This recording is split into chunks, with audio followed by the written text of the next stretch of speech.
بسم اللہ الرحمن الرحیم۔ اور تقوی کا چوتھا انعام کیا ہے؟ تقوی کا چوتھا انعام یہ ہے کہ اللہ تعالیٰ ایک نور فارغ بھی عطا کرتے ہیں، ایک نور عطا کرتے ہیں جس سے برائی بھلائی کی تمیز رہتی ہے۔ یا ایھا الذین آمنوا ان تتقوا اللہ یجعل لکم فرقانا۔ پانچواں انعام کہ جو شخص تقوی سے رہتا ہے اللہ تعالیٰ اس کو نور سکینہ عطا کرتے ہیں۔ والذی انزل السکینۃ فی قلوب المؤمنین، جس کی وجہ سے وہ ہر وقت باخدا رہتا ہے، ایک لمحہ کو اللہ تعالیٰ کو نہیں بھول سکتا۔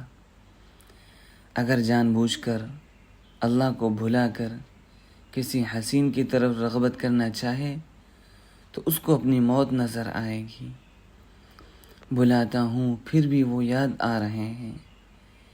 ان اراد سوءا وقصد محظورا عصمہ اللہ عن ارتکابہ۔ صاحب نسبت اگر کسی برائی کا ارادہ بھی کر لے، کسی گناہ کے ارتکاب کا قصد بھی کر لے، تو ملا علی قاری رحمۃ اللہ علیہ شرح مشکات میں لکھتے ہیں کہ اگر وہ اللہ کا ولی ہے تو اللہ تعالیٰ اس کی حفاظت فرمائیں گے اور گناہ سے بچا لیں گے۔ اس کے دل میں ایسی بے چینی آئے گی اور گناہ میں اس کو ایسی موت نظر آئے گی کہ وہ گناہ اور تقوی دونوں کا بیلنس نکالے گا اور کہے گا کہ نہیں بھائی، تقوی ہی میں فائدہ ہے، اس گناہ میں تو بہت مصیبت نظر آ رہی ہے۔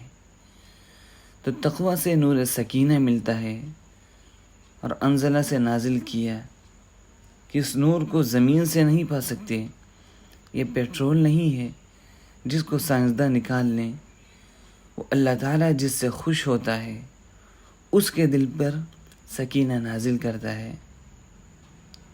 وَيَثْبُتُ بِهِ التَّوَجُّهُ إِلَى الْحَقِّ، جس کی وجہ سے وہ ہر وقت باخدا رہتا ہے۔ جیسے مقناطیس کی سوئی کہ ذرا سا مقناطیس لگا ہوا ہے جس سے ہر وقت اس کا رخ شمال کی طرف رہتا ہے۔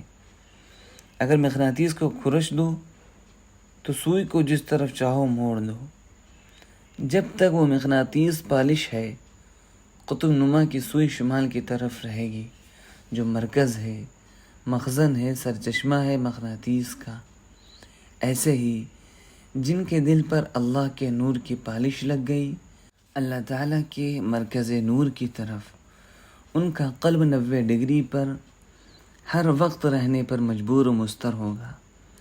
اگر کوئی حسین اس کو ہٹائے گا تو وہ قلب قطب نما سوئی کی طرح تڑپے گا، یہاں تک کہ توبہ کر کے پھر اپنا رخ صحیح نہ کر لے۔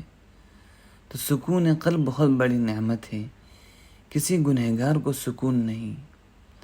معیشت زنکا کی تفسیر یہی ہے کہ جو شخص گناہ نہیں چھوڑتا اللہ تعالیٰ اس کی زندگی تلخ کر دیتے ہیں، ہمیشہ پریشان رہتا ہے۔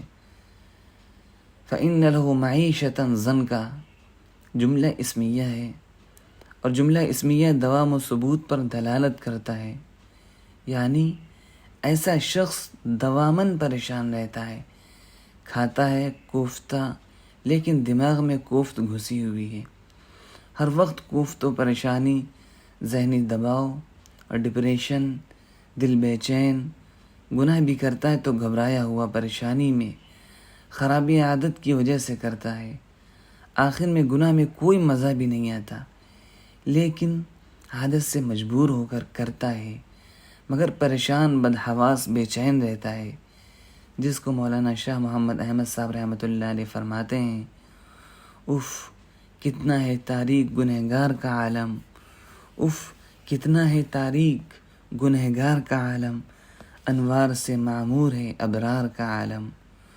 گناہ کی ذرا سی دیر کی لذت ہمیشہ کی ذلت کا سبب ہو جاتی ہے، گناہ کی ذرا سی دیر کی لذت ہمیشہ کی ذلت کا سبب ہو جاتی ہے۔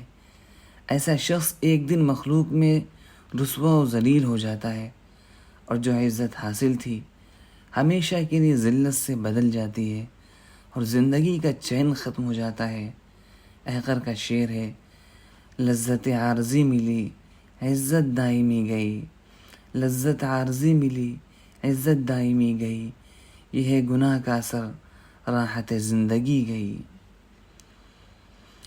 تقوی کا چھٹا انعام پرلطف زندگی، اور دوسری طرف تقوی کا انعام کیا ہے؟ فَلَنُحْيِيَنَّهُ حَيَاةً طَيِّبَةً، کہ اگر تم اعمال صالحہ کرو گے، اچھے اعمال کرو گے، تو ہم تم کو ضرور بالضرور بالطف زندگی دیں گے۔ اللہ کی فرما برداری پر اللہ کا وعدہ ہے کہ ہم تم کو بالطف زندگی دیں گے، اور لام تاکید بانون ثقیلہ سے فرمایا، یعنی ضرور بالضرور ہم تمہیں اچھی زندگی عطا فرمائیں گے۔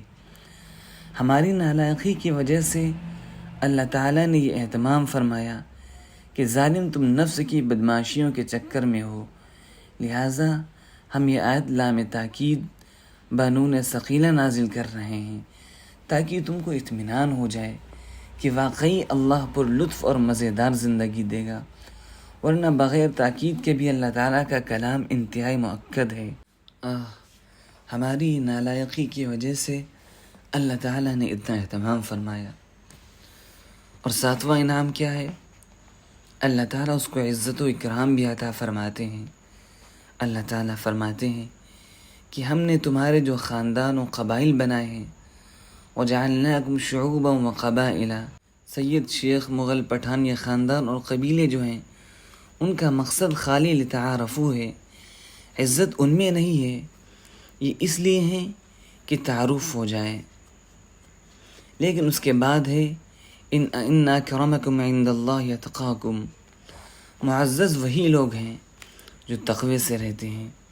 ایک سید بدماش ہے، شرابی ہے، زنا کرتا ہے، اور ایک جلاحہ ہے جو تقوی سے رہتا ہے، بتاؤ کون افضل ہے؟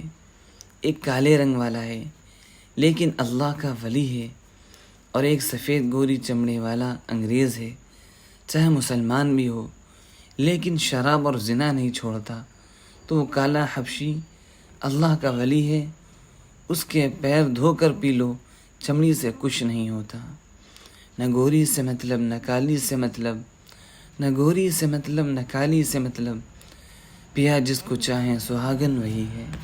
جس کو اللہ تعالیٰ پیار کر لے وہی سہاگن ہے، قسمت والا ہے۔ تقوی کا یہ ساتواں انعام ہے اکرام۔ دنیا میں بھی تقوی والا معزز رہتا ہے، ہر آدمی اس سے دعا کراتا ہے، اور جن لوگوں نے اپنے نفس کی اصلاح نہیں کی، چاہے وہ صورتاً فرشتے رہے ہوں، گناہ میں مبتلا ہو گئے، تو جس سے گناہ ہو جاتا ہے کوئی اس سے دعا کراتا ہے۔ آپس میں گناہ کرنے والے دونوں بغیر سلام ایک دوسرے سے رخصت ہوتے ہیں۔ یہ بہت اہم بات بتا رہا ہوں۔ اگر کوئی شخص کسی حسین اور معشوق سے گناہ کر لے تو اس وقت دونوں سلام کے بغیر دل میں ایک دوسرے پر لعنت بھیجتے ہوئے مجرمانہ طور پر الگ ہوتے ہیں، کہ کوئی رخصت ہوتے وقت سلام بھی نہیں کرتا، کوئی یہ نہیں کہتا کہ اچھا حضرت دعا میں یاد رکھیے گا۔ کیوں؟ اس لیے کہ شیطان سے دعا نہیں کراتا، دونوں سمجھ گئے کہ ہم دونوں نالائق ہیں۔ اور تقوی کی یہ شان ہے، اگر کسی نے ایک طرفہ اپنے گناہ کے لیے پیش کیا اور دوسرا بھاگا تو اس کو سمجھتا ہے کہ ہاں یہ متقی ہے۔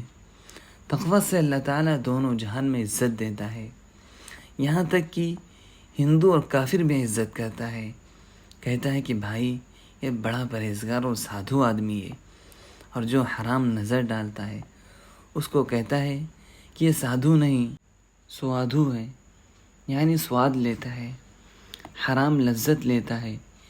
ہندو بھی ایسے کو گالیاں دیتا ہے۔ تقوی کا آٹھواں انعام اللہ کی ولایت کا تاج۔ تقوی کا آٹھواں انعام سب سے بڑا انعام ہے۔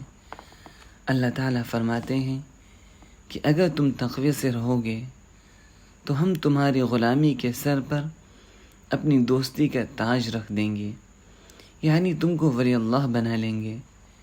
ان اولیاءہ الا المتقون، اللہ کا ولی بن کر مرنا فائدہ مند ہے یا گنہگار اور فاسق ہو کر مرنا؟ اور متقی ہو کر پھر کچھ دن جیو بھی، تاکہ اللہ کی ولایت اور دوستی کا صحیح مزہ دنیا سے لے کر جاؤ اللہ کے یہاں۔ یہ کیا کہ آج ولی اللہ ہوئے اور روح قبض ہو گئی، بے شک خاتمہ تو اچھا ہوا، لیکن تم نے دنیا کی زندگی میں اللہ کی دوستی کا مزہ کہاں چکھا؟ ولی ہوتے ہی تمہارا انتقال ہو گیا۔ اور یہ دعا کرو کہ اللہ ولایت بھی دے، نسبت صدیقین دے، یعنی ولایت صدیقیت کا اعلیٰ مقام، اور پھر اس میں جینا بھی نصیب فرما۔ میں بھی جانوں کہ آپ کے دوستوں کو کیا کیا ملتا ہے اور کیا مزہ آتا ہے آپ کا نام لینے میں، اور آپ کی محبت میں کیا لطف آتا ہے، آپ کی محبت میں جینے کا کیا لطف ہے۔ تقوی کا نواں انعام۔ تقوی کا ایک انعام سیئات اور برے اعمال کا کفارہ ہے۔ یا ایھا الذین آمنوا ان تتقوا اللہ یجعل لکم فرقانا ویکفر عنکم سیئاتکم، یعنی جو خطائیں اور لغزشیں اس سے سرزد ہوتی ہیں دنیا میں ان کا کفارہ اور بدل کر دیا جاتا ہے، یعنی اس کو ایسے اعمال صالحہ کی توفیق ہو جاتی ہے جو اس کی سب لغزشوں پر غالب آ جاتے ہیں۔ تقوی کا 10واں انعام آخرت میں مغفرت۔ تقوی کے انعامات میں سے ایک انعام آخرت میں مغفرت اور سب گناہوں خطاؤں کی معافی ہے۔ یا ایھا الذین آمنوا ان تتقوا اللہ یجعل لکم فرقانا ویکفر عنکم سیئاتکم ویغفر لکم۔